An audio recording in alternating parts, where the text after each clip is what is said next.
Before we get into today's video, I realize I missed out on my usual Sunday theory crafting of Destiny 1 weapons to bring to Destiny 2, but just to give some insight on the next one, I might just do it on Sunday, might do it in between when I have time, but to give some insight, I am going to be looking at the first curse, both the invective and the icebreaker, as well as the super good advice next time I get around to making that video. Stay tuned. Hello everyone, my name is TheMadScorpyon and welcome to another Destiny 2 reset update. Now, per the usual, with Solstice, it is the last week, which means next Tuesday the reset will come by and clear out everything Solstice, whether it's a cosmetic, a weapon, any armor that you want to get that's Solstice themed, anything you want to get that has the little Solstice logo on it, get it now, because when Tuesday comes by, it will be gone and you won't be able to get access to it until next year's Solstice. And that's saying if there even is a next year's Solstice, we don't know. That being said though, getting into the week, there was an update that was a bit of a small patch, so just hammering out some of the changes that they hit us with. Right now, in Trials of Osiris, they updated the special ammo rules for Trials. If you want to read more, just because I don't personally care about Trials, they did update them, but I won't go in the list. For armor, they adjusted Osmiomancy gloves and both the Spirit of Osmiomancies on Solipsism, fixed an issue where cold snap grenades were not consistently granting energy back when used against champions. They added an unkindle, non-glowing version of the Solstice 2024 Sublime Armor as a universal ornament option for Hunters and Titans. For players that have unlocked the armor glows with these sets during the year's Solstice, both versions will be available to unlock in the appearance screen. And if a player has not unlocked the glows, they will not be able to view the unkindled ornaments. And note, we've identified a last-minute issue where the unkindled ornaments are not appearing on Warlocks. Additionally, these ornament selections do not currently have text strings. We plan to fix this in a future update. For weapons in general, fixed an issue where acquiring all 6 of the Salvation's Edge weapon patterns, adept weapons not drop with a third perk in the right trait column for some reason. For glaives, fixed an issue where glaives had their melee damage reduced. Graviton Lance fixed the RPM issue, so it should be back to its full strength per the usual. And Fortunate Star fixed an issue where the Fortunate Star bow was showing incorrect stat values on the inspection screen. And now somebody is filling right in front of me for some reason. On that same note, just in general with the reset, of course, going into Solstice again, everything will end. I'm just going to keep repeating that until everyone understands. Everything will end next time. So if you need anything from the European Aerial Zone, need a weapon roll, need an armor, it will disappear. So get it while you can. Currently, there is no active bonus in the world, so there isn't any sort of direct farming, so just keep that in mind. However, the Nightfall is once again the Exodus Crash, which I feel like it backtracked 3 weeks and then went back, because I feel like I literally just did Exodus Crash 2 weeks ago. On that note, though, it is the Scintillation Linear Fusion Rifle, the brand new one from this season, which is a pretty nifty one. I've been seeing lots of people talk about the good rolls you can get, plus it's just been an age since we've gotten a Linear Fusion Rifle worth grinding for. We've been using a lot of the same ones as of late. In terms of the Crucible, the labs are Havoc Supremacy, the 6v6 is Mayhem, 3v3 is Countdown, and there is the usual Rumble just in general for y'all to keep track of. Although there is no Iron Banner, I imagine there will still be bonus Crucible or bonus Trials rank, allegedly. That being said, though, into our base rotators, the exotic mission this week is Operation Seraph Shield, which is a pretty good one for earning both Revision 0, any of that Kelos weapons, as well as a variety of Seraph weapons that is there. So if you are looking to gather any of the old red borders from Season 19, or just a pretty solid anti-barrier pulse rifle permanently for when we lose anti-barrier pulse rifle, this is a good one to aim for. Very good for anti-champion. As well for the raid, there is the Vault of Glass, and it does have a master mode, and it does have a raid exotic to farm for. As well, it does not have any red borders, so if you want to get the roll on an adept through the master mode, or you want to get bonus chances to get the Vex Mythoclast, that is pretty much everything you would want, aside from the farmed armor stat, which I'll get to that momentarily. The dungeon to farm is the Prophecy, which again, dungeon weapons generally don't have red borders, so you have to farm out for the God roll if you want the God roll. But they are still, if I recall, double enhanceable, which means if you actually spend the time, you can go for it and get what you want. It was recently refreshed within the last season, so there is some weapons worth getting out of there. Just make sure you have a team that can do it quick, otherwise it will feel like a slog. For the raid challenges, starting with Salvation's Edge, we do have the Varied Geometry, which again, I'm not sure which one that is because I haven't been in touch of the variety of challenges for Salvation's Edge, so just keep in mind that is Salvation's Edge, whatever that means this week. As usual with Vault of Glass, since it is the featured raid, it does have all challenges active throughout all 5 encounters that Is there 5? Yeah, there's 5. All 5 encounters that have challenge modes available, which means you can get any of the adept weapons if you wish to farm for them.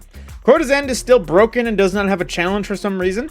Root of Nightmares is the crossfire challenge out of second encounter. King's Fall is Grass is Always Greener, which I think is first encounter, if I'm remembering. Vow to Disciple is Defense is Down, which is third encounter challenge. Deepstone Crypt is Red Rover, which is first encounter challenge, the most unworth it of it all. Garden of Salvation is To the Top, and the Last Wish is the Summoning Ritual. And for the raid armor focuses out of the master modes, Salvation's Edge is granting intellect focused armor, and the Vaulted Glass is granting strength focused armor in case you want to farm out some armor rolls from raids. And rounding it out, we have Dares of Eternity, giving us Taken, Cabal, and Zydron for our variety of, Dares of Eternity stuffs. Now, looking at it all for our weekly challenges, I imagine that they're going to stay... Actually, no, we got a little bit more. I imagine they would still be lower. They wouldn't be like previous weeks where we have 10 or 8 challenges. Usually, as they go this long, we get a restricted amount. On the front page, we have Moon Activities, where on the Moon, earn progress by completing bounties, patrols, plug events, and lost sectors. Blistered Fingers for defeating enemies in Gambit or Vanguard activities. That was a weird way to say that. Orchestral Performance for getting final blows with heavy weapons in Gambit, Crucible, or Vanguard Ops. Earn bonus progress for sword final blows specifically. The Flourish of Power, defeating Guardians in the Mayhem playlist with super abilities, which this is frankly super easy if you're just going Hunter and fling Brave Barrages everywhere. Brave Barrages, let me try that again. Blade Barrages. And then Calibrate Long Range for calibrating long-range weapons, specifically pulse rifles, bows, and trace rifles. No lie, trace rifles are not a long-range weapon. I don't know what they're thinking about that. However, of course, there's always bonus progress for defeating Guardians. And on that note, I imagine Act 3 will be starting soon. I keep forgetting the exact date. I could find out in a moment, but just to refresh, I will say this again. The Bright Dust gift will continue on, but if there's anything in this entire tab, whether it be armor, emotes, sparrows, jump ships, or ghost projections, anything here, if you want it, get it while you can, especially the armor ornaments, or the weapon ornaments. Those are pretty limited edition, only available for 3 weeks out of every year.